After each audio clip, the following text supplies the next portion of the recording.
संसदीय क्षेत्र के जो सांसद है जीतनराम मांझी जी, उनका बयान शायद आप सुने होंगे।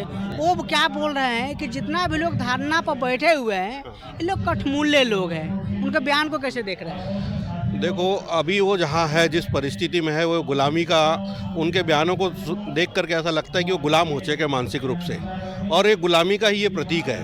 केवल जरूर होगा और सरकार को हमारे धम्म गुरुओं के सामने झुकना पड़ेगा। अगर ये तो बुद्ध ही निकलेगा, क्योंकि ये बुद्ध की धरती है, ये सम्राट अशोक की धरती है, तो यहाँ से बुद्ध ही मिलेगा। हम चाहेंगे कि आज एक विहार मुक्त हो। ऐसे समय समय पे सारे विहार को हम सरकार से मांग कर करके लेते चलेंगे।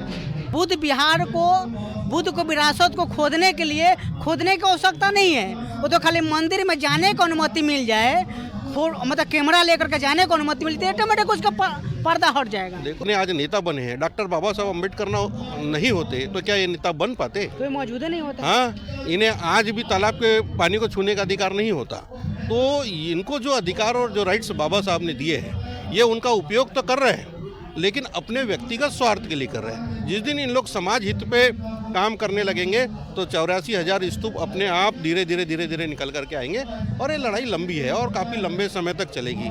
ऐसा नहीं कि ये लड़ाई आज हमने चालू की और आज ही ख़त्म हो जाए। तो ये आंदोलन है और हम तो ये चाहते हैं, देखो, बुद्ध का जो संदेश है पूरे विश्व में फैल गया। भारत को छोड़ करके पूरे विश्व बौद्ध धर्म को अपना रहा है। धीरे धीरे बौद्धों की संख्या पूरे विश्व में बढ़ते जा रही है, लेकिन भारत में अंधविश्वास और पाखंडवाद इतना हावी हो रखा है, तो जिसका कारण है कि यहाँ बुद्धिज़्म नहीं फैल पाया।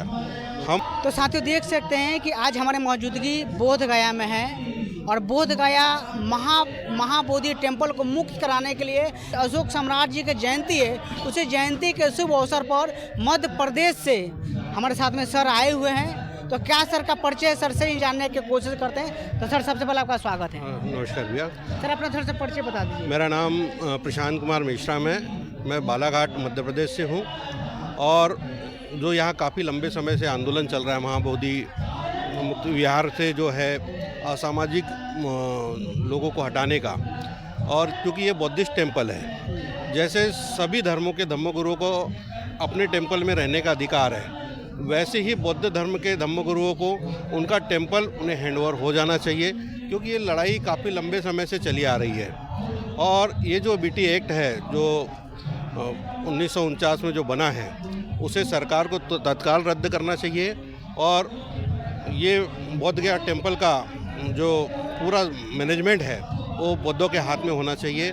और इस आंदोलन को हम समर्थन करने के लिए हम और हमारे पूरे भाई लोग, सभी सामाजिक भाई लोग यहाँ बोध गया आए हुए हैं और इस आंदोलन को हम समर्थन कर रहे हैं। साथ ही साथ आज सम्राट अशोक की जयंती भी है, उस सब की भी हम समस्त क्षेत्रवासियों को शुभकामनाएं देते हैं और कंधे से कंधा मिला करके हम इस पूरे आंदोलन में, ये आंदोलन जब तक चलेगा, हम इस आंदोलन में सहयोग करेंगे, साथ रहेंगे। इस गया संसदीय क्षेत्र के जो सांसद है जीतनराम मांझी जी, उनका बयान शायद आप सुने होंगे। वो क्या बोल रहे हैं कि जितना भी लोग धरना पर बैठे हुए हैं ये लोग कठमूल्य लोग हैं। उनके बयान को कैसे देख रहे हैं? देखो, अभी वो जहाँ है, जिस परिस्थिति में है, वो गुलामी का, उनके बयानों को देख करके ऐसा लगता है कि वो गुलाम हो चुके हैं मानसिक रूप से, और ये गुलामी का ही ये प्रतीक है, क्योंकि ऐसे ही हमारे लोगों को गुलाम बना करके हमारे हक और अधिकारों को छीना गया है।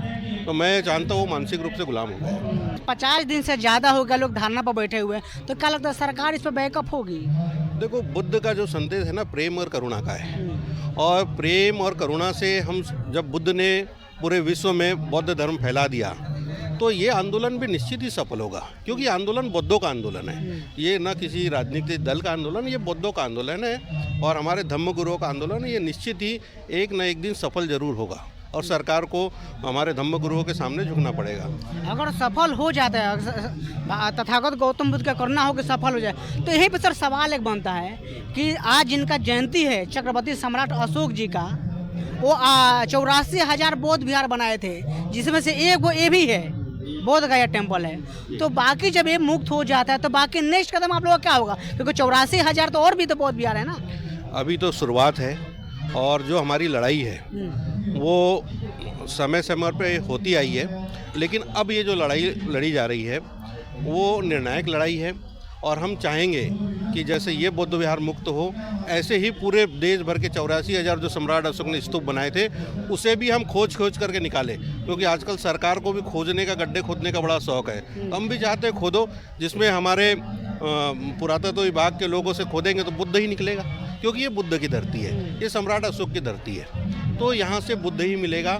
हम चाहेंगे कि आज एक विहार मुक्त हो, ऐसे समय समय पे सारे विहार को हम सरकार से मांग करके लेते चलेंगे।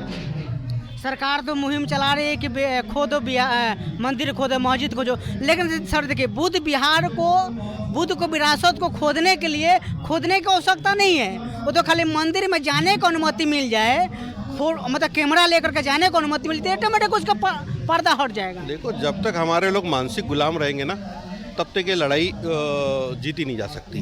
हमारे लोगों को भी समझना पड़ेगा। आज किसी पार्टी में जाकर के पार्टी के सिस्टम के अनुसार, गाइडलाइन के हिसाब से जो काम कर रहे हैं वो उचित नहीं है। अगर हम अपने धर्म, अपने समाज के प्रति समर्पित होंगे तो कोई ऐसा ये शख्स नहीं है कि आपके अधिकारों को छीन ले, कोई भी सरकार छीन ले।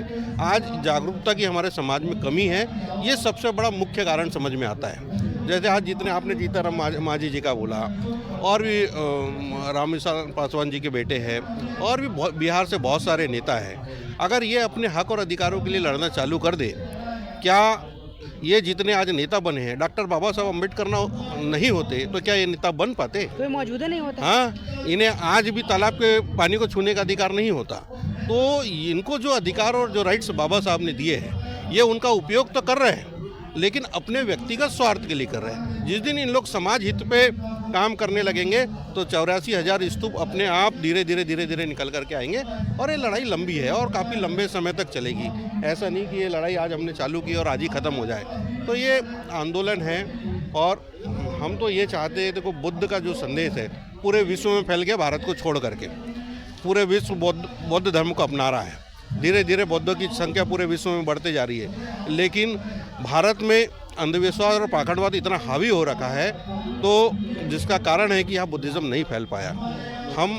हमारा जो सिस्टम है, हमारा जो समाज है, वो अभी भी बुद्धिज़्म को नहीं समझ पा रहा है। तो जिस दिन ये समझ जाएगा और एक क्रांति होती है, जिसका उदय होता है वो नष्ट होता है, तो एक दिन वापस भारत बौद्ध में बनेगा, ऐसे ही आशा और विश्वास मुझे है।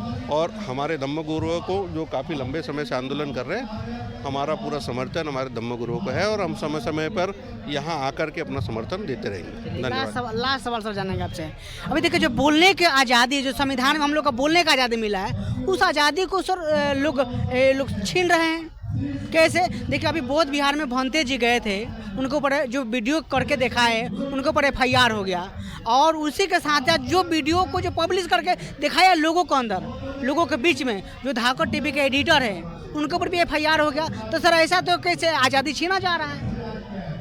नहीं, इसी की तो लड़ाई चालू है। अभी ये पूरे देश भर में लड़ाई चालू है। जो हमें राइट्स मिले थे वो धीरे धीरे हमारे राइट्स खत्म हो रहे हैं। उसका सबसे बड़ा दोष भी हम ही लोगों पे, क्योंकि हमारी गलतियों के ही कारण हमारे राइट्स खत्म हो रहे हैं ना। अगर हम जागरूक होते तो हमारे राइट्स खत्म होते क्या? हमें जागना पड़ेगा, हमें अपने अधिकारियों के प्रति सजग होना पड़ेगा। साथ ही साथ हमारे समाज के हर आखिरी छोर के व्यक्ति तक अपनी बात को पहुंचानी पड़ेगी। जब तक हम अपने लोगों को जागरूक नहीं कर पाएंगे, तब तक हमारे अधिकार संरक्षित कैसे रहेंगे? उन्हें तो यही नहीं पता आज भी बहुत सारे लोगों को बाबा साहब कौन है। आप इंटीरियर क्षेत्र में चले जाए, बिहार से है, आपका जो चैनल है हकदार भारत, जो अपने हक और अधिकार की बात करता है, तो अगर आप अंतिम छोर तक पहुंच करके अपने समाज के लोगों को जागरूक नहीं करेंगे, और ये सोशल मीडिया एक ऐसा माध्यम है जिससे काफ़ी समाज जागृत भी हुआ है, और आप लोग सब इस दौर में भी अपनी बातों को सोशल मीडिया के माध्यम से रख पा रहे हैं, ये डॉक्टर भारतीय संविधान की ही देन है ना। तो मैं आपका भी शुक्रिया अदा करता हूँ, क्योंकि आप इस आंदोलन को भी सोशल मीडिया के माध्यम से पूरे देश भर में लेकर के जा रहे हैं। इससे जरूर जन जागृति आएगी। लेकिन जो लोग सर जागरूक नहीं हो रहे हैं, आप मध्य प्रदेश से आए हैं, तो हमसे जानेंगे खास तौर पर कि जो लोग बिहार के हो के भी जो बुद्ध विहार के आंदोलन में शामिल नहीं हो रहे, उन लोगों को क्या आप संदेश दीजिए? हम तो ये चाहते हैं कि हर आदमी लौट करके जब पृथ्वी जब चक्कर लगाती है अपने उसी बिंदु पर स्टार्ट होती है जहाँ से वो चक्कर लगाती है। तो ये भी अपने ही लोग हैं, अपने ही भाई है, एक दिन जरूर ये लौट करके वापस बुद्धिज़्म की ओर आगे आएंगे और उस समय फिर भारत बुद्धमय होगा। चलिए बहुत धन्यवाद। तो सर से तमाम मुद्दे पर हम बात विचार किए, कैसा लगा बात विचार कमेंट करके प्रतिक्रिया बताइए और मिलते हैं ऐसे खबरों के साथ में, तब तक लिए नमस्कार।